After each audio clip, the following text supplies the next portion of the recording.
Good afternoon. For those of you who are in this room before, welcome back. For those who are just joining us, it's good for you to be here.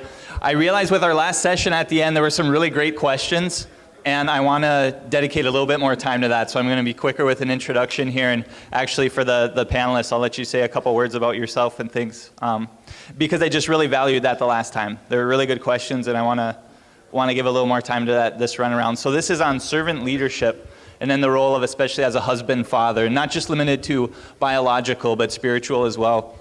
So I'm a movie buff, so pretty much any kind of talk I give, I relate that somehow. So in Disney's The Jungle Book, I remember when I was just a kid, towards the end of that, right, when one of the animals gives his life and Mowgli's walking away with the panther, and he says, "Mowgli, remember this." Excuse me, sorry. He says, "No greater love is there than this, to lay down one's life for one's friends." And I remember as a kid, I had no idea that was from the Bible. That's a straight line from the gospel. But I remember that meant a lot. That was like I didn't know this wording at the time either, but kind of the archetypical man. No greater love has man than this, but to lay down his life for his friends. You know, this is from this kid's Disney movie, so they used to be better back in the day, I guess. But either way, that's what the subject is today. So returning, of course, we have Mike and Bill, and then Deacon Bruce Dahl is with us. So Deacon, I'll put you in the hot seat first and let you start out. Merry Christmas. Well, thank you, and welcome everybody. You know, it's really good to look out and see a lot of friendly, familiar faces, and welcome to and it's good to see men that take the time to grow in their faith, to learn how to be better sons, brothers, fathers, grandfathers. And I want to talk a little bit today about, just a sec, I got to set, I didn't know I was going first here. I got to set my timer so I don't talk too long. We'd appreciate that, Deacon. Yeah. Let me help you. Okay. I basically have been praying about this, and I wanted to come up with some concrete steps for being a servant leader in our family. And I broke it down to 3 steps. And there are a lot of other things we can do, but I think these are important. And the first step is we need to get the right ordering and the right focus in our life. And there's a really easy formula to remember how to keep focus. And I was really encouraged to see how much the topic joy came up in the talks today, because that's the formula for the right focus as men leadership. Joy, joy. Jesus first, others second, yourself last. And that's what servant leadership is always about. Thinking of others, first fortifying yourself in Jesus' love, filling yourself up with that love, and then sharing that love with others, and not be focusing so much on yourself. That's step 1. The second step is to follow Jesus. When I had a mentor that was in a men's Bible study for a number of years, and he was a great scripture scholar. And he said, "Men, Jesus summarized his teachings to his disciples, what he wanted them to do, in just 2 words. And those 2 words apply to us today as well. Those 2 words are, follow me." And when we think about that, that's a very difficult task.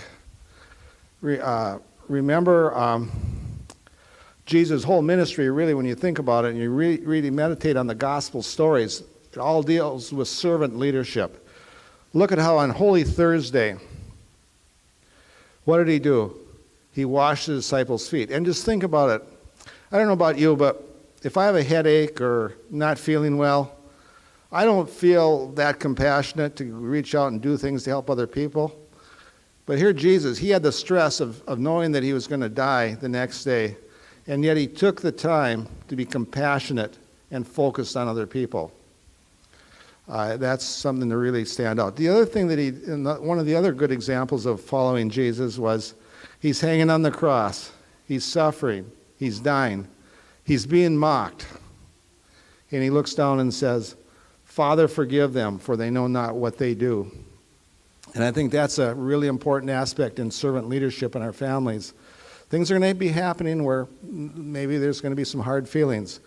But we need to forgive. We can't just carry that on. We got to let that go.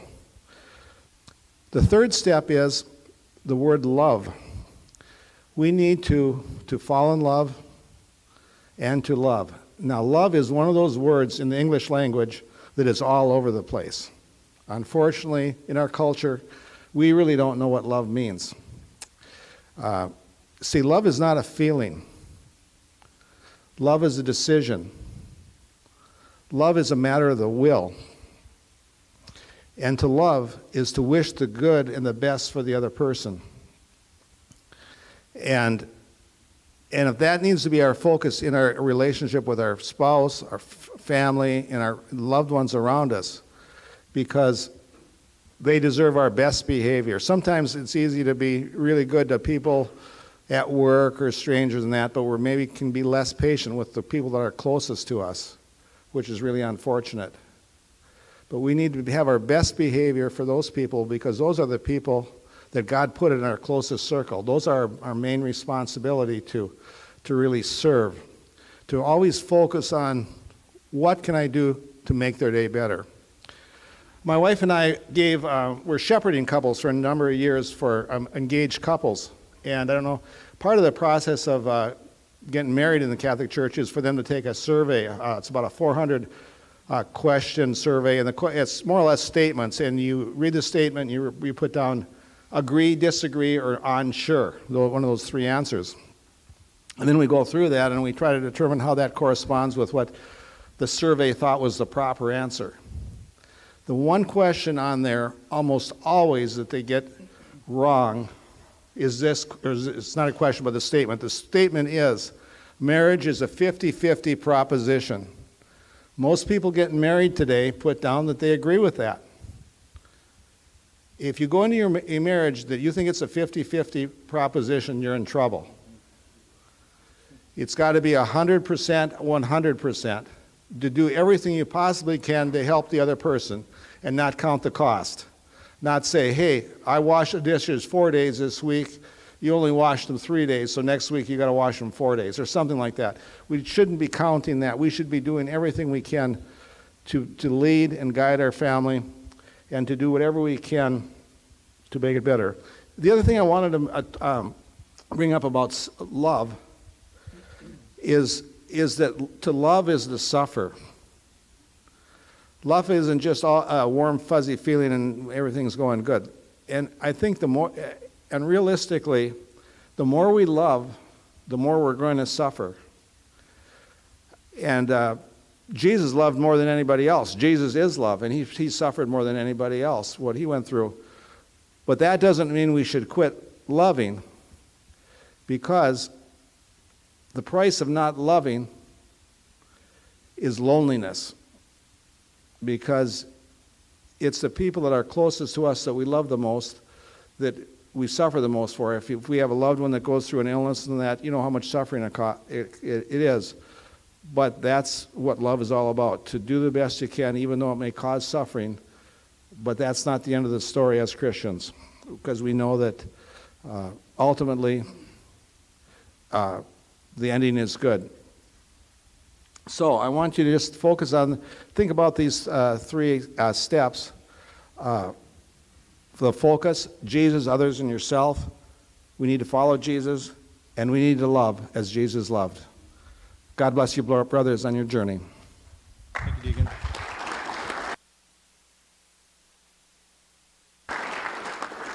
Thank you, Deacon. 6 minutes, 56 seconds.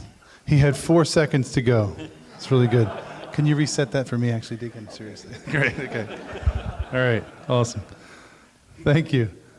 All right, gentlemen, I just have some thoughts to share. And again, everyone in this room could share thoughts about this whole experience. We're just talking about doing life, being human, being the best man we can be, right? But here's some thoughts from the guy in the middle here. First, I want to talk about what I've learned about what love is from John Paul again, my mentor, my spiritual father. And then I want to transition to Ephesians chapter 5. I want to unpack Ephesians chapter 5, which is so misunderstood and misrepresented, and talk about what servant leadership looks like through that lens. But the first thing is just, what is love? As men, we're different from women. We're hardwired differently. We're typically more physically stimulated and drawn. And it's important to talk about that. John Paul II talks about this in a book he wrote in 1960 called Love and Responsibility. He talks about levels of getting to mature love in order that we can become servant leaders, right? The first is, he talks about sensuality, and that particularly men have this real stronger attraction to sensuality, or the experience, the physical attraction of the other. He says, this is not the end of love, this is the raw material for building love. So he says sensuality is the sort of involuntary double look, the second look, the attraction, the physical attraction. It's not love yet, but it's the raw material for building love. He talks about when a man feels this attraction, sensuality, he's invited to something deeper. And again, dependent on your vocation, right? Something deeper. Sentimentality, he talks about this second level. Sentimentality is, I'm drawn to this other person. I want to go in deep. I want to know the emotional life of this person.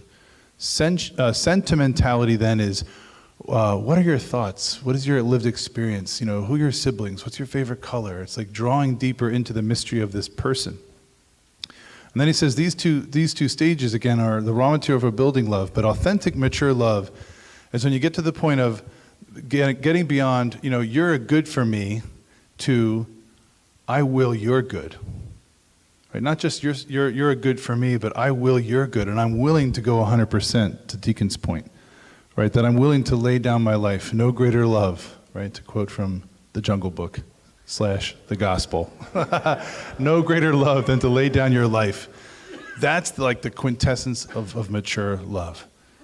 That even when the physical things, attributes may fade over time, or sag, or get gray or wrinkly, right, that I can press in to the richer life of this person and still love and lay down my life for them. This brings us to Ephesians chapter 5. John Paul says so much about Ephesians chapter 5. He calls it the crown of the Scriptures, the crowning truths of the Scriptures. He calls it a magnificent, stupendous page. He says the whole summa, the entirety of the gospel is contained in Ephesians chapter 5. God's whole plan for man and woman is in Ephesians chapter 5. And now let me read just a little bit from Ephesians 5, one sentence first, and you'll think John Paul's crazy. Wives should be subordinate to their husbands as to the Lord. How popular is that one today? Right? This is so often avoided, not preached on. Let's do the shorter version, right? But in reality, John Paul saw something powerful here, and he saw servant leadership. Look at the first line. That's verse 22 from Ephesians 5. Verse 21 this is regarding wives and husbands. Be subordinate to one another out of reverence for Christ. Real mature love, authentic servant leadership kind of love, is subordinate or submissive, is under the mission. To be submissive is under the mission. We're both called to be under the mission. What's the mission? Holiness, wholeness, integrity, right? The fullness of life experience. So how can I lay down my life? How can I lift up my beloved? He goes on to talk about how wives should be subordinate to their husbands as to the Lord. Now that means under the mission of the husband. Okay, if we're going to really unpack Ephesians chapter 5, doesn't mean this domination that you're squashed, but you're invited under the mission. What's the mission of the husband? The husband is head of the wife, just as Christ is head of the church. Okay, that means leadership. Okay, we're divinely appointed leadership. As the church is subordinate to Christ, wives should be subordinate to their husbands in everything. Okay, the church is subordinate to Christ. What does that mean, that we, the church, are subordinate to Christ? We've been saying it all day long. Allow him to love you. Open yourself. Be the beloved son. So wives are invited under the leader of the family to receive their love. Then it gets crazy. Husbands, verse 25, and this is authentic servant leadership.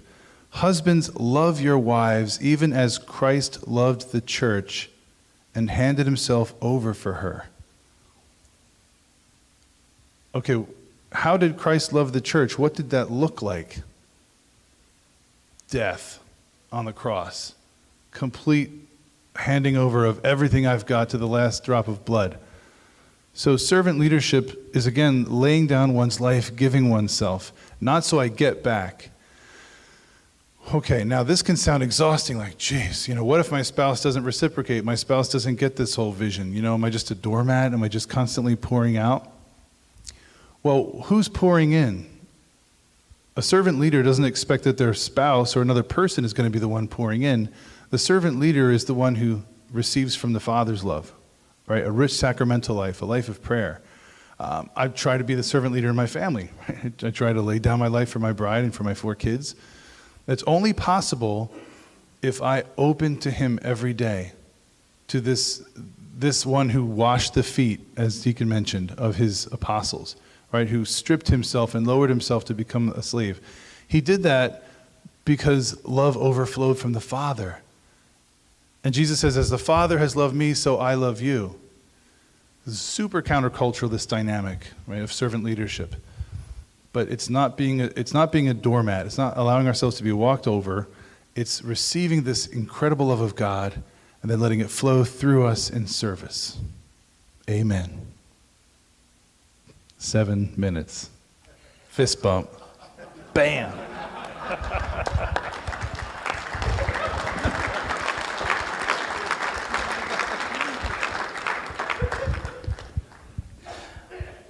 I would set my phone, but I don't have the slightest idea how to do it. I was going to stay in my pocket. You have seniority. You can go on for 8 minutes. Oh, really? Oh. I don't know if I could do that. This is really fantastic. We get the theology, we get philosophy. Now let's see if I can come up with something practical. Amen. Good, yeah. I guess when I look at servant leadership, I see the intricacies of the family.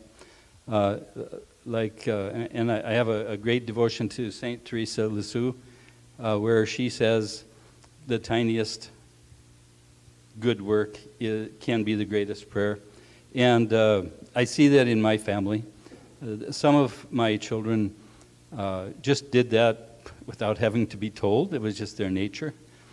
Others, we could talk until we were blue in the face, and they just didn't get it.